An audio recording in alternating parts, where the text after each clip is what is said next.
সবাই ভাবে রান্নাঘরটা শুধু রান্না করার একটা জায়গা, কিন্তু আমার কাছে এটা শুধু একটা জায়গা না, এটা একটা অনুভূতি।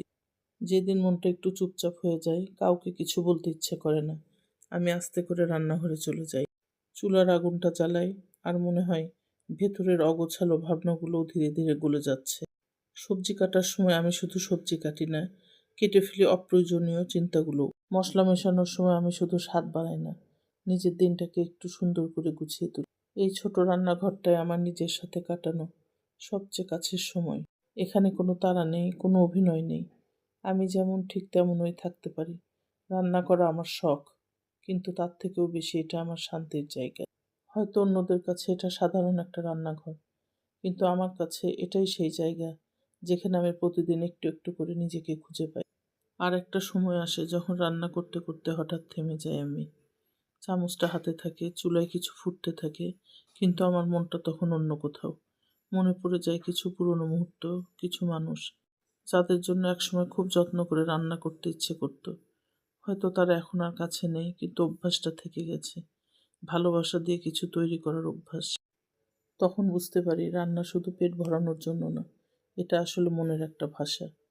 কেউ যদি খেয়াল করে তাহলে বুঝতে পারবে এই স্বাদের ভেতর লুকিয়ে আছে যত্ন, এই গন্ধের ভেতর লুকিয়ে আছে না বলা অনেক কথা। আর সবচেয়ে ভারী মজার ব্যাপার হলো কি জানো, আমি যখন অন্যদের জন্য রান্না করি, আসলে তখন নিজেকে একটু বেশি যত্ন নেওয়া হয়। কারণ প্রতিটা ভালোবাসা দিয়ে বানানো জিনিস শেষ পর্যন্ত নিজের মনকেই ভালো করে দেয়। তাই এখন আর আমি শুধু রান্না করি না, আমি প্রতিটা মুহূর্ত উপভোগ করি। এটা হয়তো কারো কাছে অবাক লাগবে, আমি সত্যিই রান্নাটা অনেক উপভোগ করি। চুলার আগুন, মশলার গন্ধ, এই ছোট ছোট কাজগুলো সব কিছু মিলিয়ে আমার দিনটাকে একটু সুন্দর করে দেয়। তারপর ধীরে ধীরে বুঝতে শিখেছি আমি, এই ছোট ছোট মুহূর্তগুলোই আসলে সবচেয়ে বড় শান্তি। যখন একটা নতুন কিছু রান্না করি বা নিজের মতো করে কোনো স্বাদ তৈরি করি, মনে হয় আমি নিজেই একটা নতুন অংশকে চিনতে পারছি। সব কিছু পারফেক্ট হয় না, কখনো লবণ বেশি হয়ে যায়, কখনো স্বাদ ঠিক মতো আসে না, তবুও খারাপ লাগে না। কারণ এই ভুলগুলোর মধ্যে একটা মজা আছে, একটা শেখা আছে, আর আছে নিজের উপর একটু একটু করে বিশ্বাস বাড়ার গল্প। আগে ভাবতাম ভালো রান্না মানে শুধু নিখুঁত স্বাদ, এখন বুঝি ভালো রান্না মানে হলো মন থেকে কিছু করা, যেখানে কোনো তাড়াহুড়া নেই, প্রতিযোগিতা নেই, শুধু নিজের মতো করে উপভোগ করা।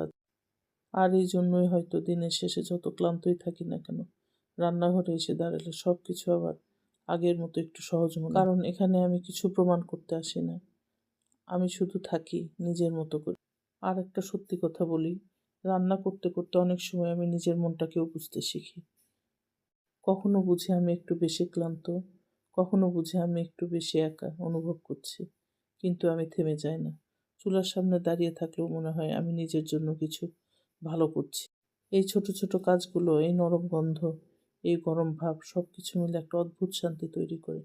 অনেকেই ভাবে রান্না মানে শুধু দায়িত্ব, কিন্তু আমার কাছে এই দায়িত্বের থেকেও বেশি কিছু। এটা একটা অভ্যাস যেটা আমাকে প্রতিদিন একটু করে বাঁচতে শেখায়। আর সবচেয়ে সুন্দর ব্যাপার হলো, আমি যখন কারো জন্য রান্না করি তখন মনে হয় খাবার দিচ্ছি না, আমি তার একটু যত্ন নিচ্ছি, একটু ভালোবাসা দিচ্ছি। হয়তো সবাই সেটা বোঝে না, কিন্তু তাতে কিছু যায় আসে না, কারণ আমি জানি এই রান্নার ভেতরে আমার নিজের একটা শান্ত জগৎ আছে। আর একটা জিনিস আমি খেয়াল করেছি, যেদিন মনটা একটু ভালো থাকে রান্নাটাও যেন আরো সুন্দর হয়।